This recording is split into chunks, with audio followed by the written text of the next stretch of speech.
Welcome to the Official Personality Guru. Even the calmest and well-adjusted individual is capable of becoming angry.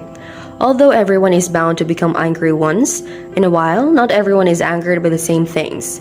Here is what we think is most likely to make you angry according to your personality type. Today, let's talk about what makes each Myers-Briggs type angry. Before we start, make sure to subscribe to the Official Personality Guru and ring the bell icon to get regular updates on our latest uploads. And if you like this video, click the thumbs up button and share it with your friends.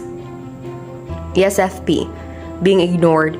ESFPs enjoy being the center of attention and dislike when others ignore them.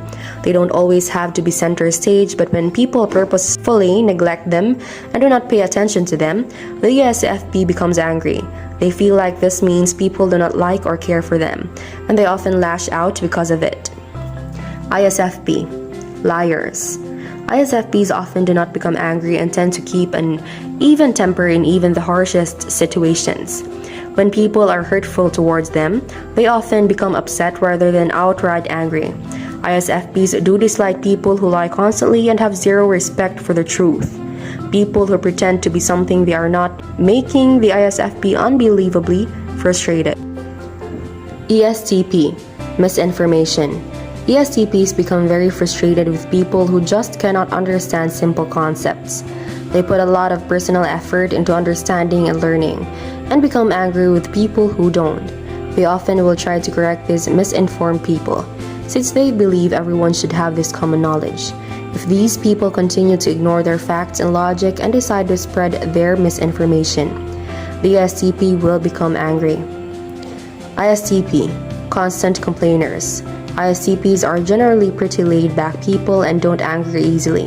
When they become angry, it often comes in quick but intense flashes, then dissipates soon after. They may hold grudges, but those aren't usually stemmed from anger, but rather that they feel someone is being disrespectful to them and needs to be avoided. ISTPs do dislike when people complain constantly, since they feel this isn't going to make things any better. They will probably tell these obnoxious people to shut up and then avoid their pretty existence. ESFJ, hurting their loved ones. ESFJs try to keep the peace, but nothing angers them more than someone harming their loved ones. If you wish to evoke the wrath of the ESFJ, say something cruel about the people they hold dear. They can take a lot of negative attacks on their character without becoming too outright angry. They tend to be forgiving, but if you harm their loved ones, you will probably face the pain of 1,000 fiery deaths. They also aren't the biggest fans of attention seekers.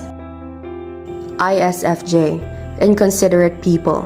When someone is not aware of how their actions affect others, the ISFJ becomes upset. They are highly attuned to the effect their actions have on people, and they work hard not to hurt others. When they see someone constantly hurting others with their insensitivity, they become frustrated. They also dislike when they have continuously asked someone not to do something and that person keeps up with that bad behavior. They feel like these people are just being inconsiderate and it bothers them greatly. ESTJ, incompetence. When someone just cannot seem to live up to the ESTJ's high standards, they become very frustrated. They have high standards for themselves and others and pride themselves on getting things done the right way. When someone is incompetent, the ESTJ has little patience for them. They expect that the person should be just as capable of getting the job done, and probably attribute their failures to laziness. ISTJ, being discredited. ISTJs have a strong attachment to duty and work ethic. When someone tries to discredit their actions or their hard work, they become extremely frustrated. They're dependable and pride themselves on being trustworthy, so someone saying that they aren't working hard is infuriating. And then, there are typos. They aren't fans of typos. ENTP, manipulation. When someone attempts to manipulate the ENTP, they become very frustrated. They feel like this is an outright insult to their intelligence. They take pride in their ability to understand people and are not easily manipulated by others. When someone is constantly attempting to manipulate them or deceive them, they become frustrated with this person. They also dislike people attempting to debate their logic with emotional ideals. INTP, misunderstandings. INTPs value precision and want to be able to get their point across to others. They do become frustrated if it seems like people are outright misunderstanding them. They want people to trust that their perception is well thought out and often correct. They're okay with being challenged as long as the person backs up their points with logic and understanding. When people continuously misunderstand them because they just aren't trying hard enough, the INTP will become frustrated. ENTJ, disloyalty. ENTJ strongly dislike people whom they cannot rely on. When someone is untrustworthy, they have little patience for it. They want people around them who are loyal to them and who they can trust completely. If people show that they do not respect them enough to be dependent on, the ENTJ will no longer want those people in their circle. INTJ, willful ignorance. To begin, we should probably make it clear that most of the time the INTJ looks angry because they are thinking, not because they are angry.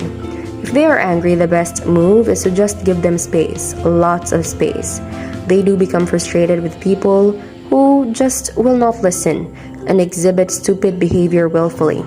They know these people are capable of paying attention and taking their solid advice, but they just float around like bimbos without brains. ENFP, small talk. No, just no. An ENFP wants to talk about something real and meaningful. They dislike meaningless conversations about things that they can't connect with at all. They want to talk about hopes and dreams and things that are exciting and entertaining. It doesn't have to be their interest as long as it is intriguing and hearty. They also have a natural distaste for nasty or mean people. They don't get the point of being so negative. INFP, dishonesty. They don't become outright angry easily and tend to search for the best in people. An INFP is similar to the INFJ in the sense that they become truly hurt at the sight of injustice. When they witness corruption or wrongdoing that they feel powerless to stop, they become very frustrated. When they see people being completely dishonest and hypocritical, they become angry and completely disappointed. They want people to respect one another and treat each other with a certain level of dignity. That and traffic. They just don't like traffic. ENFJ, disrespect. Mostly ENFJs become angry when their specific boundaries are crossed. They are very clear about where their lines are, and it takes a lot to push them over the edge. They make sure people understand that they will take a lot of crap, but they do reach a point where it is just unacceptable. They're hard to push over the edge, but once they reach that point, it isn't pretty. They have a powerful rage, but that is only because they feel they, or most likely someone that they love, are being completely disrespected. INFJ, injustice. When people are treated unfairly, this angers and frustrates the INFJ. They dislike seeing people treated poorly, or like they are less worthy of fairness because they may be different. They believe respecting and being kind to others is just a general human courtesy that everyone should follow. They often become frustrated with society because they see so many cruelties that shake them to the core. They will feel strongly defensive of these people and want to fight to right the wrong being done. Their anger is often just anger, or they feel it is, and is in defense of people being stepped on. That is it from us. If you enjoyed the video, make sure to give us a like and share it with your friends. Also, if you have any comments and suggestions, make sure to scribble them in the comment box below. Subscribe to the Personality Guru for more amazing videos. Don't forget to ring the bell icon to stay updated with our content. See you in the next video.